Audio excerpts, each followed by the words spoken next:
think it did really well because people came with really good intentions and were really open to having conversation. My first job out of college, though, I did not advocate for myself and I was not making enough. I was making $46K. They showed one of my videos is a good example of LinkedIn content that you should post. And I'm like, oh my gosh. I can't really offer anything, which felt really defeating because I was like, this has so much potential, but we just don't have the funds for it.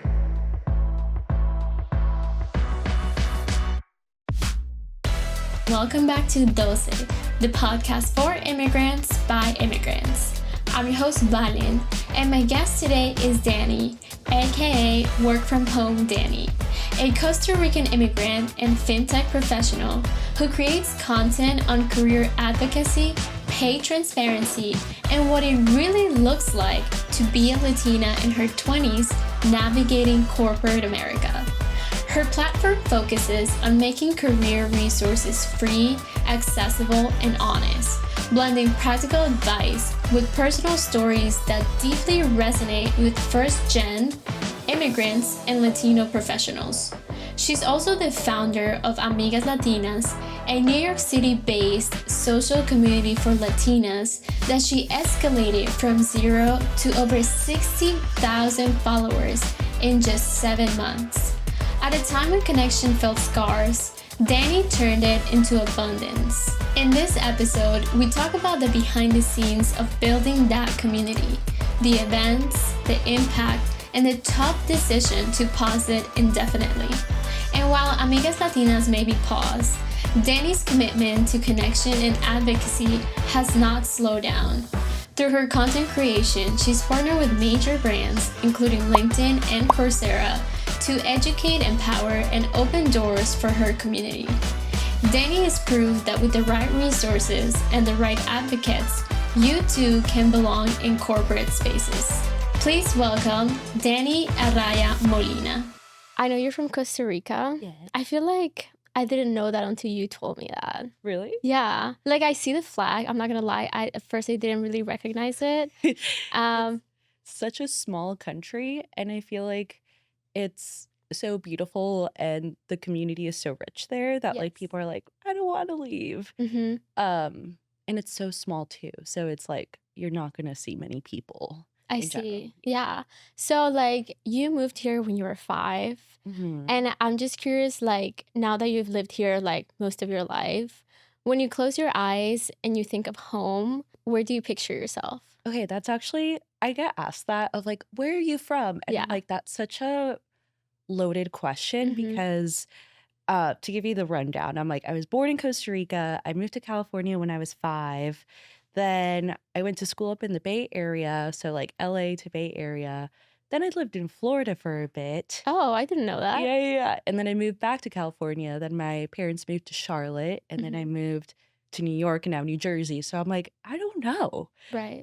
So it's been when I think of home, I think more of my family, my dogs and everything. I'm that's home for me. Mm-hmm. But I do still have a lot of family back in Costa Rica, and they still live in my childhood home. So that's Aw.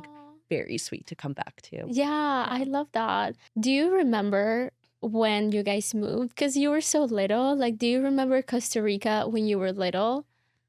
I think I do, only because I get to go back pretty often, Mhm. and I talk to my grandparents a lot. At that time, my mom was a single mom, and so I would stay with my grandma. So my grandma was my primary caretaker when my mom was working, and so anytime I go back, my uncles, my aunts, they all reminisce of when I was so little. So it's Oh, that that's so constant sweet. sweet reminder of Yeah. oh yes, remember when you did this as a kid? Or my grandpa always says I used to push you around in a little box around the house. And so it's very easy to remember it because it's still the same home and everyone just has Yeah. such fond memories. And it's also you have those memories because they're being kind of almost told to you. Exactly. Because I have the same thing. Yeah. my family will remind me of like things I used to do when I was little. I was like, I don't remember. Right. But like I could picture it as you're telling me. So it almost feels like I remember the memory. Yeah. It's You so know what's so weird. funny? I have Yeah. like a lot of like childhood photos. I also was very close with my godfather, and he's been like very constant throughout my whole life. He got me a camera when I was really little. So I was like 5 years old at my like now like stepdad, I call him my dad, but wedding.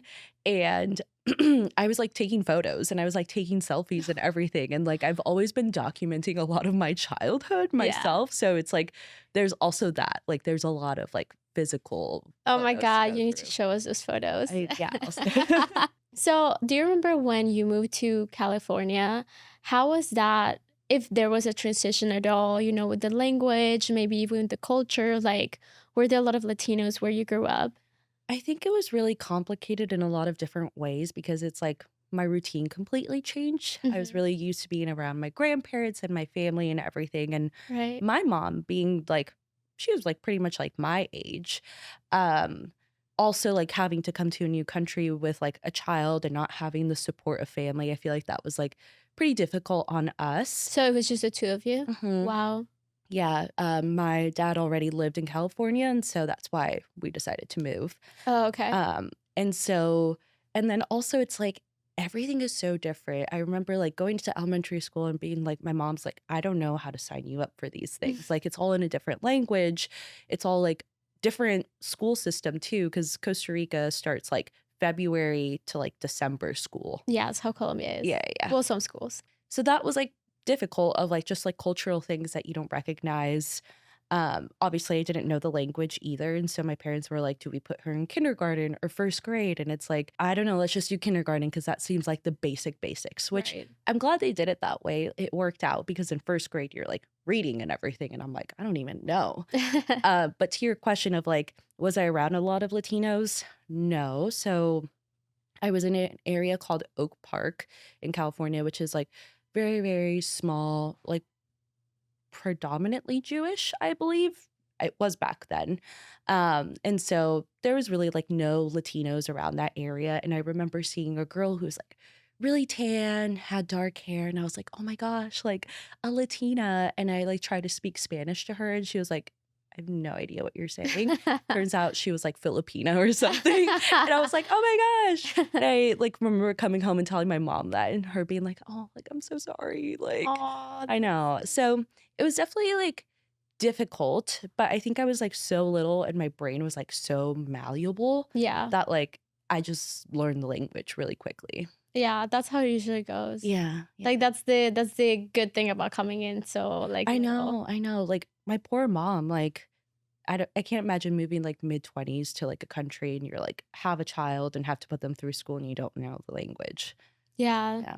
Yeah, definitely. Yeah. How connected do you feel like to like your Costa Rican culture? And I know that in the past we've spoken about like, you know, you have a little bit of an accent when you speak Spanish. Mhm. Like has that shaped the way you connect with your culture? That's so interesting. So since I wasn't really like raised there throughout like I don't know, all of elementary school, it's like I missed a lot of like the key Costa Rican like history learnings. And so I can relate to that a little yeah, bit. yeah. Like I still eat like Costa Rican food. I make Costa Rican food for my boyfriend, Caucasian man. I love him. And like I really enjoy that. So like there's definitely like the connection to like the food and everything. But in California, you don't really see like a wide array of Latinos. Like Mhm. mostly everybody's like from Mexico and other times I think most of my friends that I knew like growing up were Yeah, it's actually Mexican. predominantly Mexican. Yeah. Even in Arizona, I had the same Yeah, experience. because it's like you're right there and Yeah. everything. So there was like the push of like assimilate into the culture, Mhm. like don't stay behind, and then also not being surrounded by like other Latinos that much. It was also like, well, you know, how do you celebrate culture and everything? And then also I feel like I see like Mexican culture and it's like so rich and they have like all these traditions and holidays. I feel like Costa Ricans are just like kind of like go with the flow. Like Mhm. our motto is like pura vida, which means pure life, Mhm. which I think is like very, very true to the country. It's like go with the flow, have a good time, good chill vibes. And so I think that radiated into like there wasn't a lot for me to grasp, and probably like my mom too being overwhelmed Of and course. being like, yeah, like I need to just teach you English. Right. So there's definitely like times in which I don't feel connected. And one big thing of me launching the group Amigas Latinas, where we met, Yeah. was specifically that, to like connect with other people who might not have been from Costa Rica, but like shared the same story of like being a migrant, or like being really new to like a culture that like wasn't really made for you. Mm-hmm. And so that has helped me like heal like a lot of that, of like, okay, like Latinas come in all shapes and forms. Some of us speak Spanish, some of us speak Spanglish, like, and so that has helped a lot. And anytime I go back now, I try to like really assimilate and like do experiences by myself. I went by myself last February, and that was like super fun to do because I got to like surf, go to museums, and like really push myself as an adult in That's that way. so cool. Oh my God, I want to go surfing. It's so actually bad. not that hard. Really? It Yeah. sounds really scary. I feel like if you just swim, like most of the time they just push you and they do the work for you. Oh, okay. Yeah, like a class. Like Okay, yeah. I'm down for that. Yeah. We'll get to Amigas Latinas Yes. very soon, but I was gonna ask you, I feel like you have become, I guess in my eyes, a little bit of a public figure. Like Oh my God. you're on TikTok, 35,000 followers, which is not a small achievement. You have a huge community on Instagram. You have a community on LinkedIn. Like, what would you say now is like your claim to like fame? Oh my God. You know what's so funny? Everybody asked me, like, how did you start like TikTok? Like, how did you get to this point? And I started TikTok back in 2020, and I was doing clothing hauls, and I would show like the outfits that I would get like shopping, and then like I went broke because I spent too much money on clothes. And I think like my big claim to fame was like making Big Four consulting accounting content, which is like weird to say, but Extremely niche. yeah, extremely niche. But like I think that tapped into an area of like the corporate world, and then also not being like the average person that you would think works there. Mm-hmm. Like being a Latina, being a woman, and all those Being an things. immigrant. Exactly. So I think that really has like propelled a lot of that. And I think also I used to be very timid as a child. No, Like, okay. yeah. I was gonna say, no way. You're not. You're lying. Yeah. And I built up like a lot of the confidence like growing up too. And I think that also of like me pushing myself. And then also I told you I had a camera when I was like 5 years old. Like I was vlogging everything. You've been vlogging since you were 5. I was vlogging my sister having a breakdown, and I'm like, oh my gosh, look at her. And so we need to see that footage. and she'd be like, yeah. She would say like I would record her like singing, and I'm like, sing for the camera.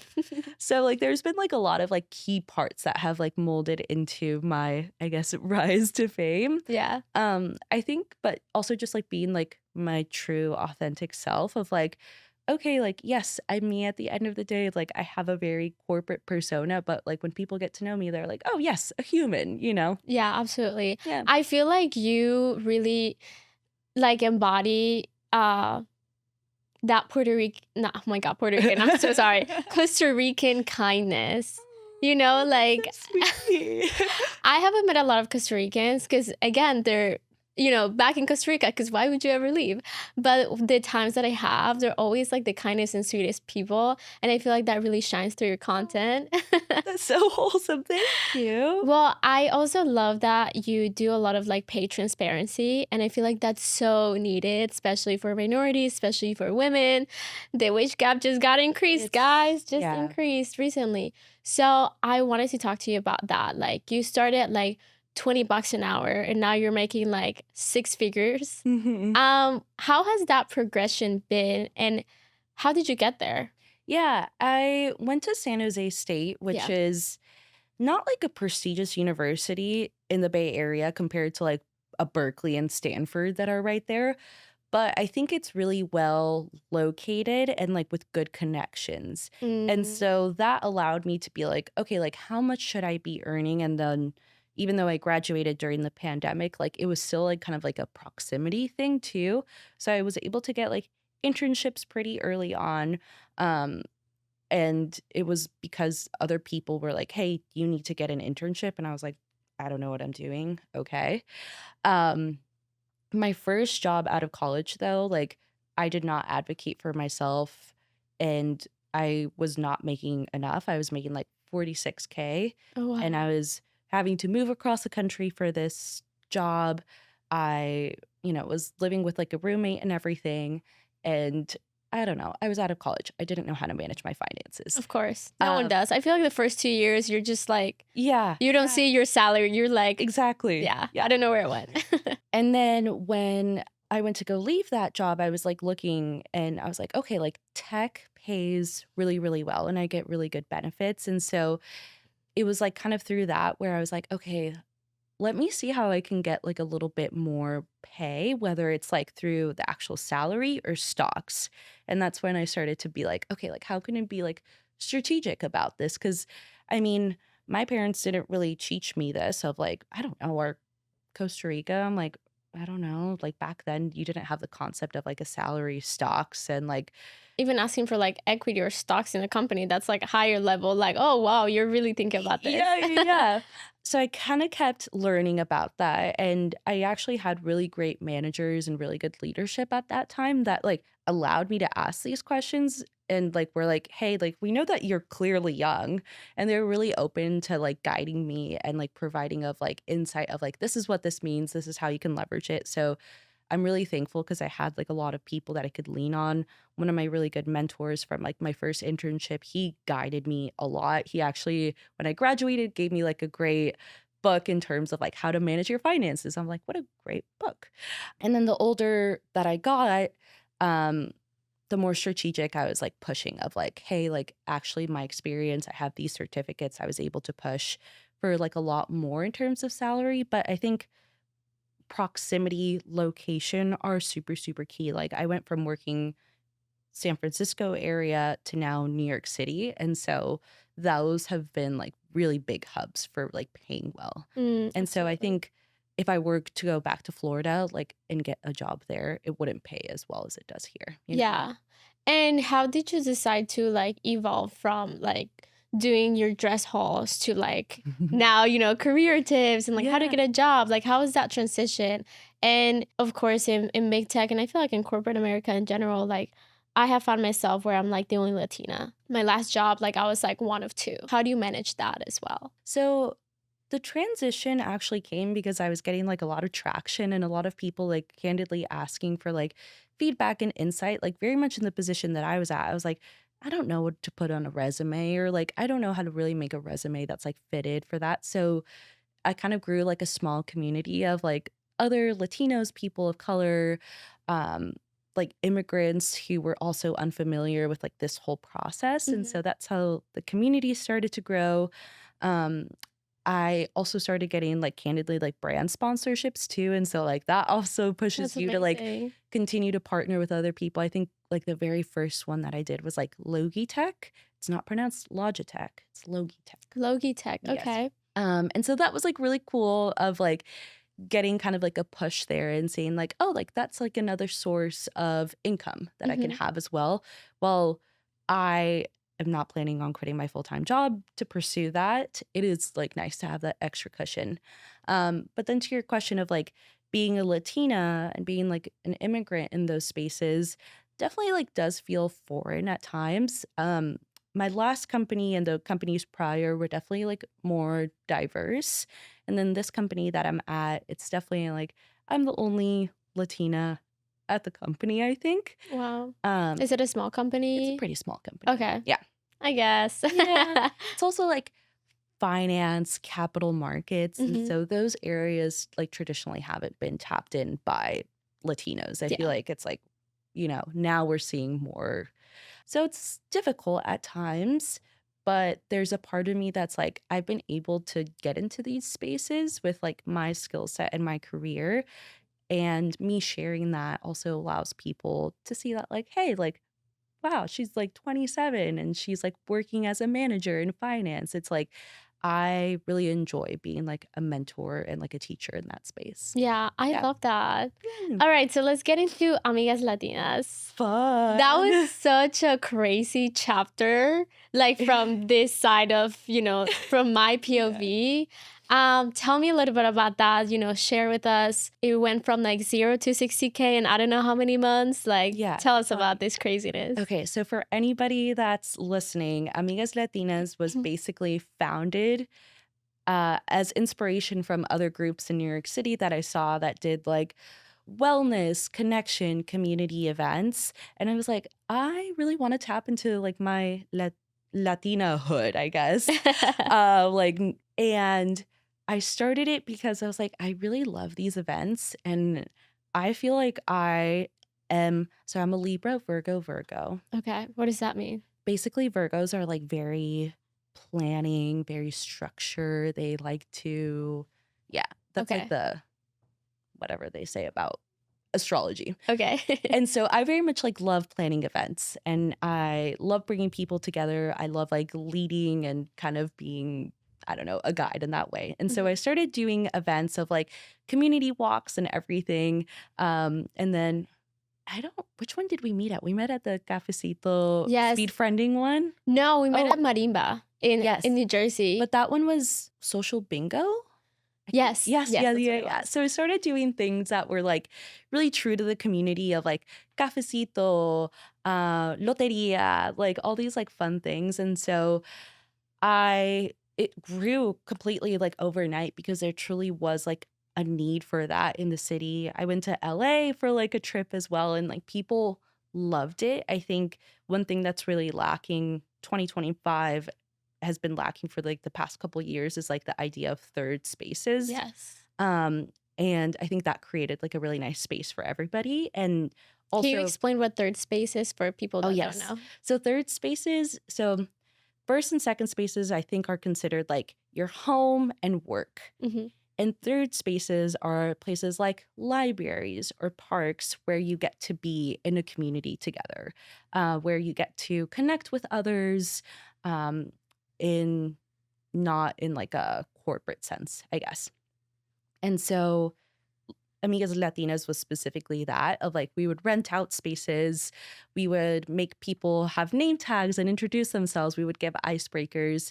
And I think it's like really difficult to meet people these days. Like it feels that way, yeah. It's like, how do you meet people? It's like if you go up to someone, it's like, hi, I'm Dani. They're gonna be like, okay. Like it's just like very out of like the norm these days. Like I've met people because I have 2 dogs now, but I'm like, I think of it, I'm like, how would I have met honestly other people? I think that is a great way to meet people, to get a dog. It really is. Meet them at the dog park. Yeah, but I was like, I had just moved to the city and I was going to the gym, I was doing my routine and everything, and I was like, I'm still missing community. And I started going to actually a place called Her Workplace, which is like a female and non-binary co-working space. And that kind of like really propelled this idea of like, I should create that space. Yeah. Because I already knew how to like push the content out because of like my like content career stuff. So it kind of came really naturally. I mean, I know there are so many different groups that like do that very thing, you know what I mean? Like you didn't invent this, you like creating a new group. Why do you think it was so successful? It's just like the traction it gained was insane. Yeah, I think it was honestly like all the events were so cute and wholesome. I remember people telling me of like that felt so natural. And I think us as like Latinas, we like obviously have like shared experiences, or we all like, oh, love this food, or we all have our abuelita, tios, tias, and like all these things that like at least have some overlap while we may be from different countries.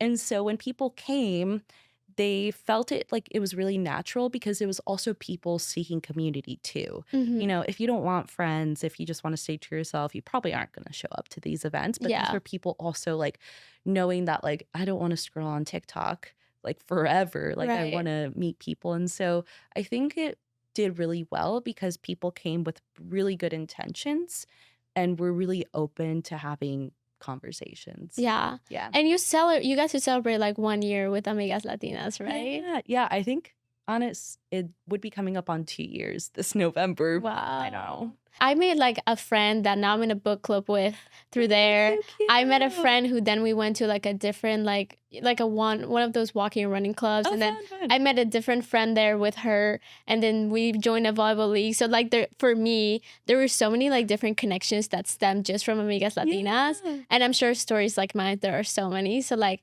I hope you know like the impact that you had like in, you know, a lot of people's lives, and that's incredible. I mean, even in my own life, like, I mean, we're doing this right now. Yeah. I got to meet like so many different people, made like some of my really good close friends through it too. And I am forever grateful for it. Like, Yeah. I think that was like something completely out of my comfort zone. And like to this day, like I follow people on Instagram and I see them hanging out together because they met at like the events and stuff. And so it like is so fun to see that of like, oh, like, yes, it worked. It was like really successful. And like, I think other like clubs in the city maybe like lack that a little bit of like the community and like getting to know each other outside of spaces. I've had people tell me of like, yes, I went to this like event, but I didn't really get anybody's number. Yeah, And the word community sometimes get thrown a lot around, like, you know, like everything's like, oh, come for the community, come for the community.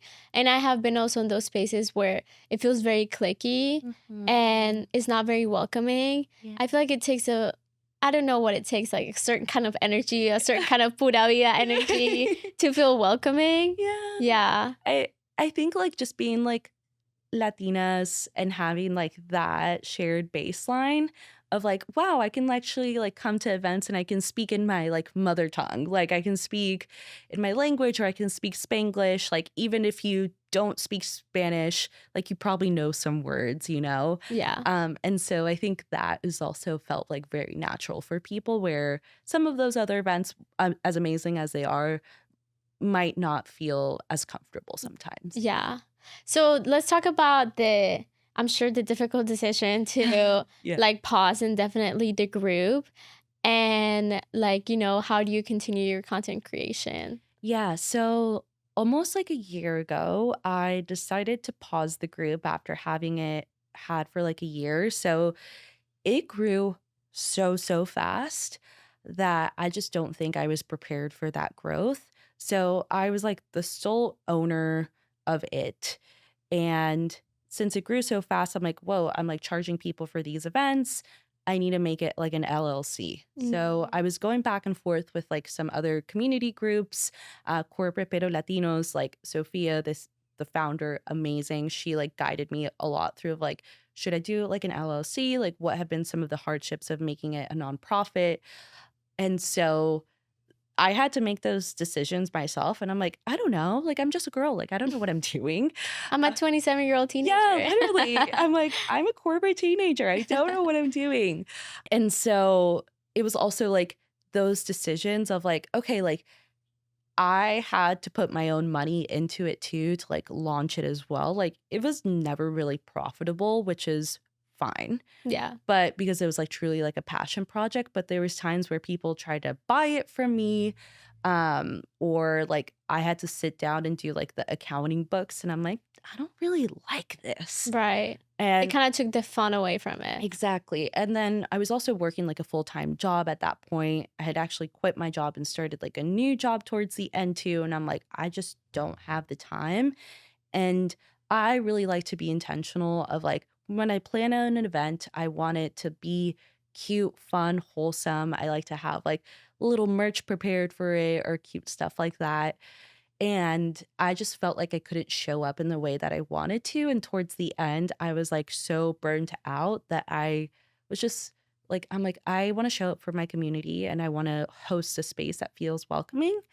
And another part of it too, it's like, it's difficult to get volunteers or it's difficult to get support when it's like unpaid and just like a volunteer thing, because I wasn't even paying myself. And so it's like, yeah, like sure, like you're open to helping some weekends, but it's like I would love to pay for like a full-time person, but like there was never the money for it. And so when I would post things like, oh, like a graphic design volunteer, people would be like, well, why is a volunteer? I'm like, we don't make any money. And like the idea was always like, with those volunteers, if they had like a podcast or if they had like their own small business, it was like to help them get more like a true collaboration. Exactly, because I'm like, I can't really offer anything, which felt like really defeating because I was like, this has so much potential, but we just don't have the funds for it. So it kind of like came down to that of like, I needed way more support than I could. And it was also hard to manage like a lot of people. Like people would come to me, ask me questions, and I'm like, beats me. I have no idea. You're like, I know as much as you do. Yeah, exactly.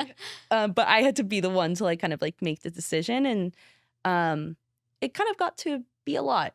I also was Absolutely. like, yeah, I was struggling with like my mental health at that point too, and so it's like, geez, it's like having to juggle all these things. Like I live with my boyfriend, having to be a good partner, all these things, and so yeah, unfortunately, like it just came to a point where I'm like, this is taking a lot of energy out, and I felt comfortable of like, yes, the people who have showed up to this point have their community.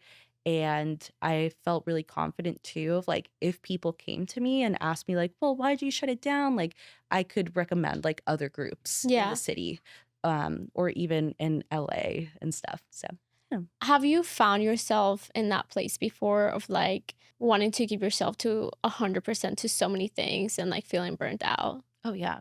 I feel like that's like the story of my life. Tell me Like, about that. I always want to be doing something. I always say like an object in motion stays in motion, but I think it's also like, Wow, I can relate to that yeah, so much. but like being a Latina and coming here, it's like you have to figure out so many things by yourself. And I talk about this in therapy so much. I'm like, it's just like when I'm sitting still, I'm like, I need to be doing something. I need to be like cleaning, or I need to be doing I something. can't have one rest day. Yeah. Like yesterday when I took like a chill day for my birthday, I'm like, I still had to go run an errand or something. I'm like, and so Do you feel like you need to like earn your rest time? yeah, which is like, no. Why are we wired this I don't way? know. I don't know. And so very much that of like, I still have like an itch to do like things like that. But I've been very much challenging myself of like, take it easy. You are allowed to have like slow periods in life where you're not just like giving it your all. Yeah. I think that's so important for like all of us to hear. Like, and even when I say that to my other friends, I'm like, damn, I really should be listening to like, what I'm saying. Exactly. I'm like preaching to the choir. Yeah, exactly. Okay, so let's talk about your content creation because you're still doing that. What has been the most unreal partnership that you've had that you're like, oh my God? I think LinkedIn was probably like, I thought you might. yeah. That one felt like so crazy because I basically got invited to an event with other creators that had way more followers, and still to this day have way more followers than me. And they showed like one of my videos as like a good example of like LinkedIn content that Wow. you should post. And I'm like, oh my gosh. I'm like, I felt such bad imposter syndrome. No. But everyone was like really sweet, and like we connected with people. Like even one guy offered me a job on the spot. Like Wow. it was like super fun. And yeah, I think that one was like a, oh my gosh, like that is really cool because I've been on LinkedIn. I had actually gone to the LinkedIn headquarters when I was in college for a tour. And so that was like very much like full circle of like, I always wanted to partner with them. Yeah. They like sent me a PR box a couple weeks ago, and that was like super fun to open.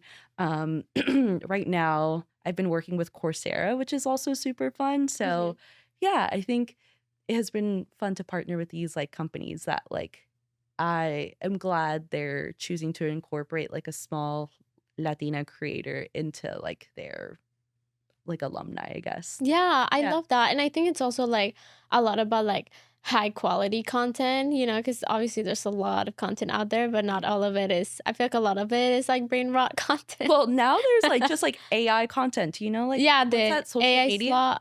slop? AI slot, but like there's an actual AI social media. Like a influencer, AI I influencer? think so, where it's I all I honestly haven't seen it. yeah. If there's like AI on my feed, I haven't seen it to be honest, or maybe I just don't recognize it at this point. It hasn't reached my corner of the internet just yet. Yeah. I see wiener dog AI Oh videos my God. and they know they're targeting me with that one. What has been one of your proudest moments, in your content creation journey, in Amigas Latinas? What can you like say like, I am super proud of this? And I hope there's multiple. Oh yeah. I was like thinking, I was like, I think coming to New York and creating like such a big community and like such a big city that's known for everything. I think that's something I'm very, very proud of. I got to do like a lot of fun events. We did El Mercadito, which was really fun. And connecting with people, that has been super, super core and true to like what I feel proud about. I think like another part was like my last company, when I got that offer, I was like jumping up and down. Like I felt so proud of myself that all the work that I've put in, the advocacy that I've done, the leaps that I've taken and like the risk, because people were like, "Well, you can't be job hopping that much. It doesn't look good on a resume, or like nobody's going to hire you if you move around a lot." And I got hired and I got like the highest salary I ever got. And so I felt really, really proud at that point. With that also though has like come like disappointment. I think it's like so key to call that out too, of like when I had to like decide to like close Amigas Latinas, or when I had to decide to leave like that last job because it just wasn't a good fit for me anymore. Like a lot of those have come because I just put myself out of my comfort zone. Yeah, yeah, I think about that. I know when you were going through your fun employment journey and you got a job kind of soon after, right? Yeah. I was like, well, you have a platform, you know what I mean? Like if you send your resume and they look up your name, it's gonna be so much easier to put a face to the name. And I mean, of course, that could also work against you, but I don't Right. really see that Yeah. being the case. So I can see how powerful these platforms can be, not just for, creating content and getting PR packages, but like for your own career It progression. really helped a lot actually, because there was one job that I was applying for. It was a customer success platform. And even though I haven't worked in a traditional customer success manager job, I have done a lot of content around it and I'm really familiar with it. And I was able to show how passionate I am about it and how successful I've been at teaching others about it just with my TikTok. And I would bring it up in interviews and they're like, yeah, this is great. This is awesome. And so I think it definitely has helped a lot, because like had I been like making, I don't know, dancing TikToks, I wouldn't like necessarily Right, that's bring not it up. something Yeah. in an interview. Why do you think I know you have already explained it, but I want to hear it like from you. Like, why do you think the content that you do matters on a bigger scale? Not even just for the job interviews, but on a bigger scale for all the people that follow you. I think it's the little tips and tricks of like the things that like you might not always get from your peers. And if you don't have like an active mentor or coach, it's things that you would miss that like kind of make you stand out as like a good candidate. And most of these things are like pretty small changes that you can do, like update your LinkedIn or like change this in your resume. And like, I feel like it's small adjustments that people feel comfortable hearing about. And then also, when I make my content about working in finance or working in corporate, it's like it kind of takes away like the scariness of it. Mhm. I remember when I was like applying to work at that big four firm, I was so scared. And I was like, what if nobody looks like me? What if it's like not fun? And to this day, like one of my really good friends is from that company. And so I think it kind of takes like a way of like a layer of like the corporate world that we see of like, oh my gosh, like so much money, like so much greed sometimes. And it says like, oh, like here's like a real human working behind the scenes, like Mhm. being candid. And I think that is really like what helps my content kind of like shine a little bit, because there's other like content creators that like, will focus a little bit more on like the corporate side, which is totally fun, and like they make like really fun content. But I think mine is like really focused on like unwrapping it and like really showing of like sometimes like what it truly is. Yeah, I think that's a really good point. Sometimes I've had opportunities to meet people that work at Google, at Apple, and obviously when you say, "Oh, I work at Google, I work at Apple," you're like, "Oh my God." And then, Right. you're out in the night partying with them. You're just like, "Oh, this is just a Yeah, normal person." exactly. Not that I do that every weekend. This was just a one off. Yeah. A friend's friend. Right. But it like shows you of like, oh, this person like has a life outside of work. And I think it's a good, healthy idea of like, when I work in corporate, it doesn't all have to be like suit and tie, like all super buttoned up. Like there's people working there that are fun and that are passionate, that like to rock climb on the weekends or something. Yeah, do you rock climb? I rock climbed before. Oh, really? Yeah. I do too. I'm actually going to go tonight. Wait, fun. Yeah, my parents rock climb. I was going to ask you, do you still see yourself as an immigrant? I think like I've definitely gone through like periods of like where I'm like, I feel really assimilated. When I go back to Costa Rica, they're like, you have a gringa accent. I'm like, yeah, yeah. I think I feel it even more now, given like the political climate specifically, because of like, there are so many people that look like me. And I was in a really lucky position to like, be able to get like a green card through like my dad and everything, and be able to go like the citizenship route. But like, had I been in like a slightly different situation, like I could be in a very different environment right now. And it feels very unfair. So I carry that really heavily. And so I feel like even now more, I feel like being an immigrant is like really something true to my identity. And I think about it like every day that like I watch the news and everything. And so much that I'm like, what can I do to like advocate for my community? So yeah, I feel like recently I felt it a lot more. And yeah. I think it's so interesting that you say that it comes in periods. I guess I never thought about it that way, but now that I think about it, it's like, oh yeah, I think in high school I felt a little more like almost like assimilated. But the times that I felt more assimilated is also, I feel like, the times I felt the most distant from my culture. Yes. And that's a very weird feeling. It is. But I feel like now I can like celebrate my differences and everything. And I think I've done a really great job at like surrounding myself with people who love that and love to celebrate me and love to like learn about my culture and everything. And so I think having that privilege can also like allow me to like speak up for others and like share resources of like, Absolutely.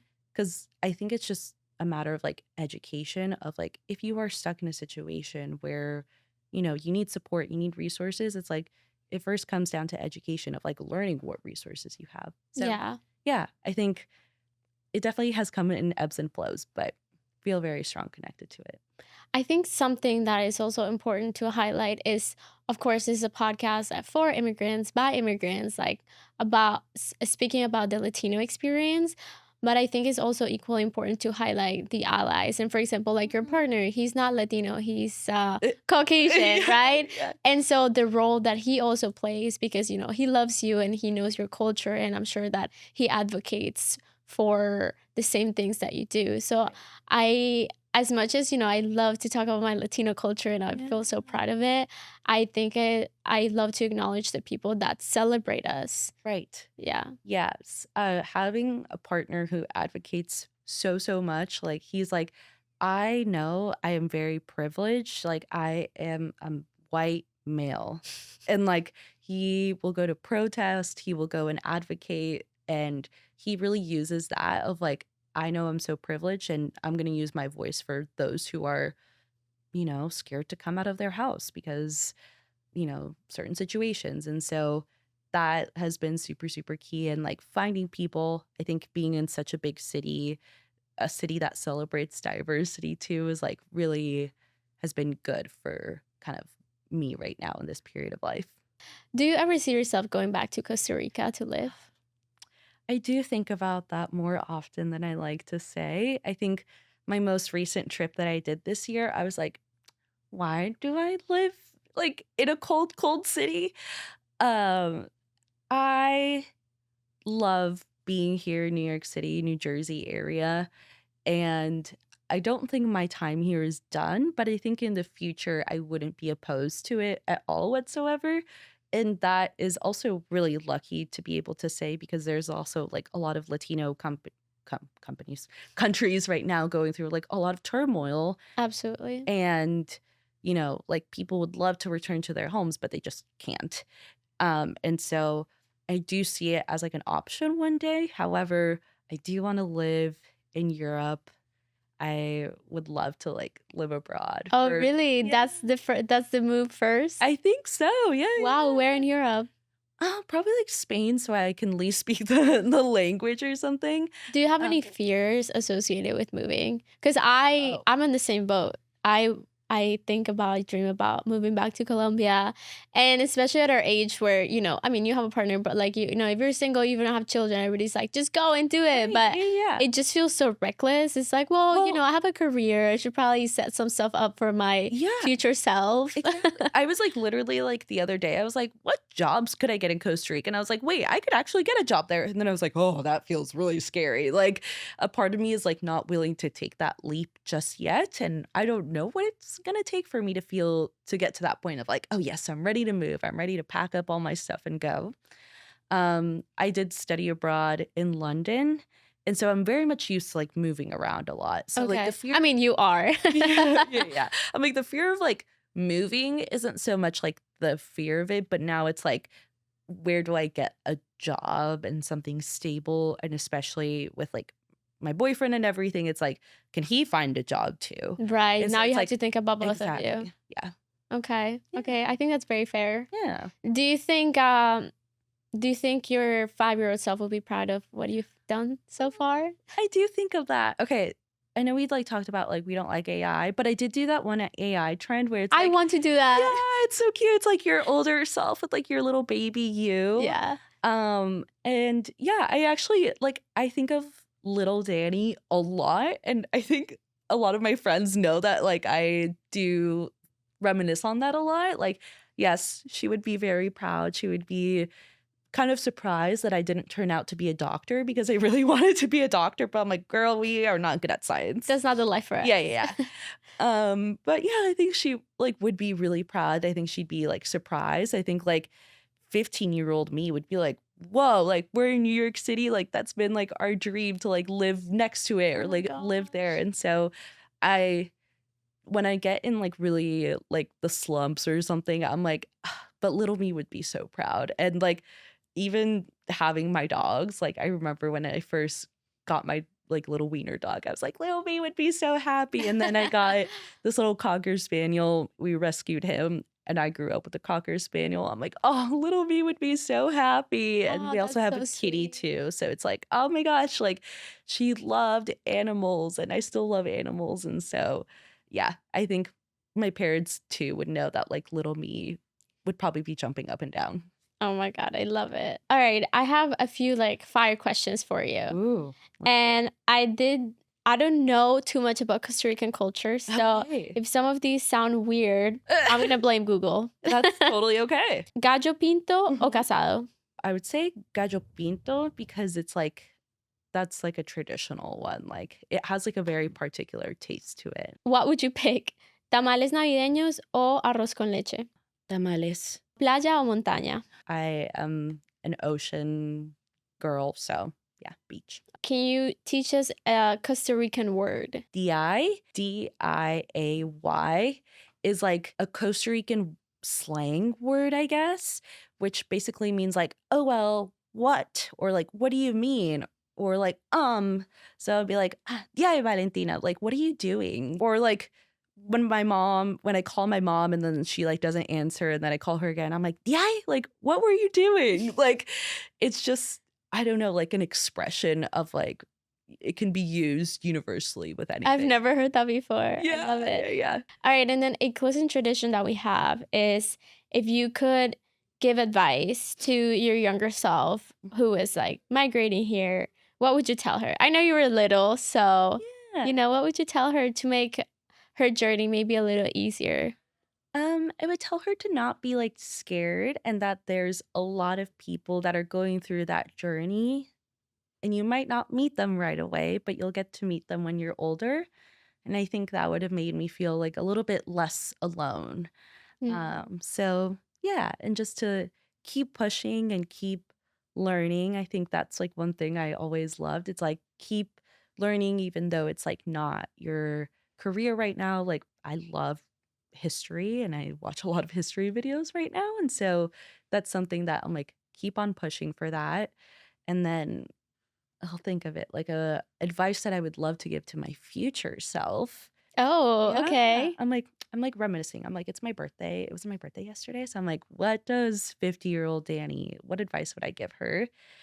I would hope that she continues like pushing herself, but taking days off, and then also to keep nurturing friendships. Thank you so much, Dani. You're the best. Thank you for tuning in today. Follow us on Instagram and YouTube at doce.podcast. That's DOCE.podcast. Leave us a review on Spotify or wherever you get your podcasts. This was Doce, the podcast for immigrants by immigrants.